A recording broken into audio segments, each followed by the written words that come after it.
All right. Yes. Speaking with Steve DeWitt, Secrets of Effective Meetings and Events. You authored this book. How recent is this? When did you write this? The book came out 6 months ago, the end of last year, 2009. So it's still fresh. But it is a kind of a culmination, in a sense, of many years of your experience. Well, exactly.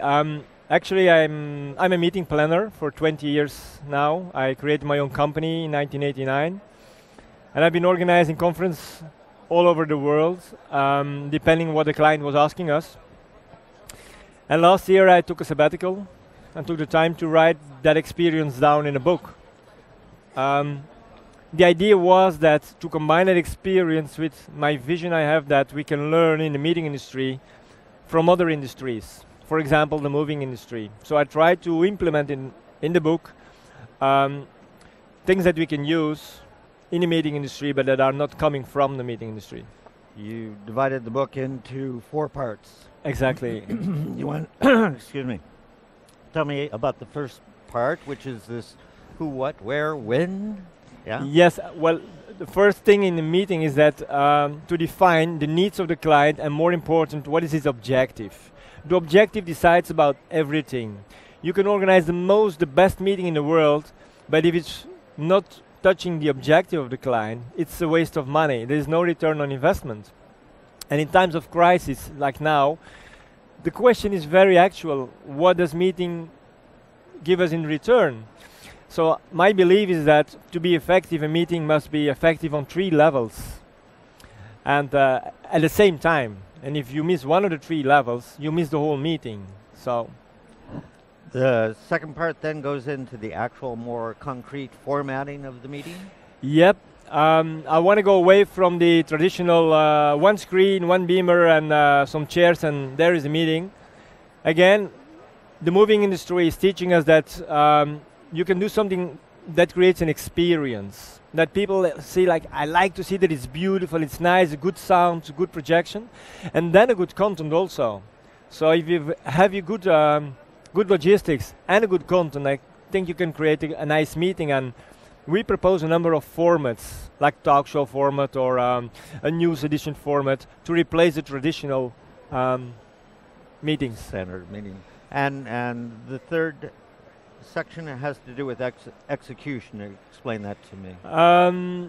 Well, yeah, exactly. So the 3 levels are the strategic level, actually, which is in the first part.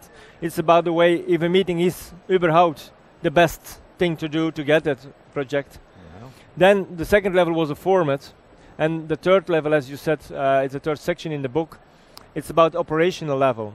So the format is about the plan of the meeting, but then somebody has to organize it. And the actual nuts and bolts. Yeah, and then it really becomes what it should be. So on the operational level, it's a huge part. And the last, this MEP, is that how you refer to it? Well, the MEP is from meeting planner, actually. Yeah. I call it the X factor for meetings. Besides the 3 levels, there is one guy or one woman who is in charge of the meeting.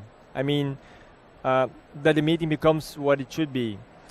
And that person must be, to my idea, a very multifunctional person. You have a certain skill set? You need many skills. You need, first of all, be creative. You need to be a good manager, people management. You need to know something about financial. You have your budget you have to control. You need how to motivate people. You need things to know about product related, about like the things here you see, technology, destinations. You have to combine it all so that you know what you're doing, and then delegate it to your people. And that's in the last section. I describe a plan to improve your own meeting skills that you need in this profession. And so when you go out and talk with meeting planners, this is maybe the focus of your sorry, interaction when I go out, when you go to meet or present to a group. Not just the first set, but the final thing of teaching them what skills they need to... Oh, you mean during trainings? Yeah. Well, actually, I didn't told it, but now you say it.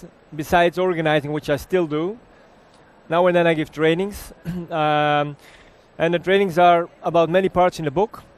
One topic that is very popular is how to make winning presentations.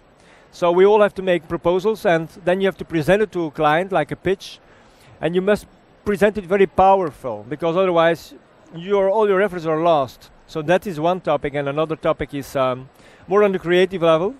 What kind of formats are available, and how can you develop your own format, and how you can even design it using standard programs like PowerPoint. You don't need many things, but if you use them in a different way, you can create great things on the level of formats.